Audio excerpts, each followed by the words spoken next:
France is set to become the first nation to send Western-designed armoured vehicles to Ukraine to help fight Russia's aggression. Unseasonably high temperatures wreak havoc with the winter tourism sector in Central Europe and could cause lasting damage to Austria's forests. Western allies have moved towards supplying armoured battle vehicles to Ukraine for the first time since Russia's war began. But they're not the heavier tanks it requested. France says it will deliver light tanks. President Macron told Ukraine's leader Paris can spare some of its AMX-10RC combat vehicles.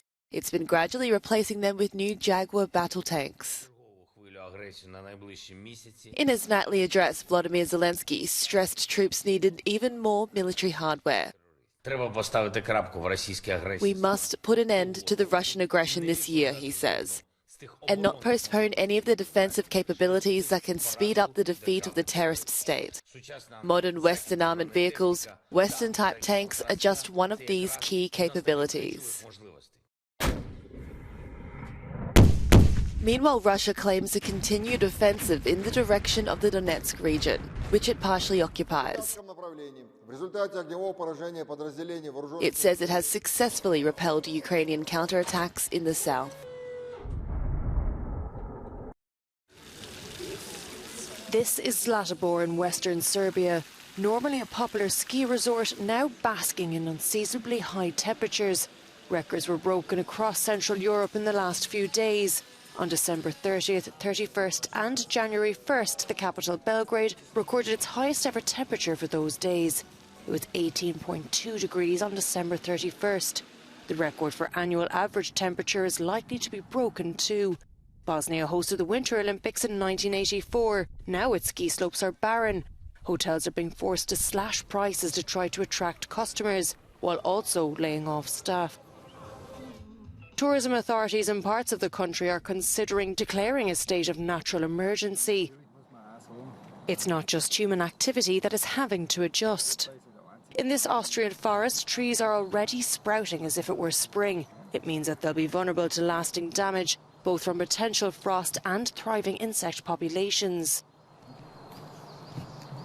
It's important that it's cold in the winter, firstly so that few pests survive, and secondly so that the trees are not disturbed in their resting phase. Plant life too could suffer. Flowers in these regions are used to spending the winter under a protective cover of snow. The World Health Organization has criticized what it calls China's very narrow definition of COVID-19 deaths, warning that official statistics are not showing the true impact of the outbreak. The health watchdog says Beijing only reported 13 official COVID deaths for the whole country in December, after the government recently changed its way of recording the figures. We continue to ask China for more rapid, regular, reliable data on hospitalizations and deaths, as well as more comprehensive real-time viral sequencing. We are really concerned about the current COVID-19 epidemiological picture, with both intense transmission in several parts of the world and a recombinant subvariant spreading quickly. The sudden end to China's controversial zero-COVID strategy last month caught the country's fragile health system unprepared. Fears of intense transmission has sparked international alarm, with the EU becoming the latest to insist pre-flight testing and other restrictions on travellers from China. A second day of conflict and chaos in the Republican-led US House of Representatives, as it once again fails to elect a speaker. Motion is adopted. Accordingly, the House stands adjourned until noon tomorrow. Frustration for the leading candidate, Republican Kevin McCarthy. But he's not giving up. He's now lost 6 votes, having failed to convince 20 hardliners within his own party to back him. The humiliating standoff has paralysed the lower chamber of Congress. Thank you. McCarthy's allies have sought to cut a deal with his rebel detractors, but there is increasingly bitter infighting. We will compromise, but we will not capitulate. And there's a very serious difference. There's 222 Republicans in our conference now. So if 20 people are able to drive this train however they want to, 202 of us might as well go home.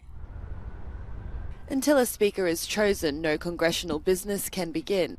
New members cannot be sworn in, no committees can be formed, and legislation cannot be passed. Tech giant Amazon is planning to slash 18,000 jobs in a bid to reduce costs amid the cost of living crisis. It's the largest set of layoffs in the Seattle-based company's history, although it's only a small part of its 1.5 million global workforce. The company's CEO confirmed the losses will mostly impact the company's brick-and-mortar stores, including Amazon Fresh and Amazon Go, and there will be cuts to the European workforce. The move comes as Amazon faces a return to in-person shopping, as well as a sharp drop in purchasing power. Proof of a COVID vaccination is becoming a problem once again for tennis star Novak Djokovic. He's set to miss two of the most prestigious events on the calendar outside the Grand Slams, the Indian Wells and the Miami Open. It's because the United States travel authorities have extended the requirement for non-US nationals to be vaccinated.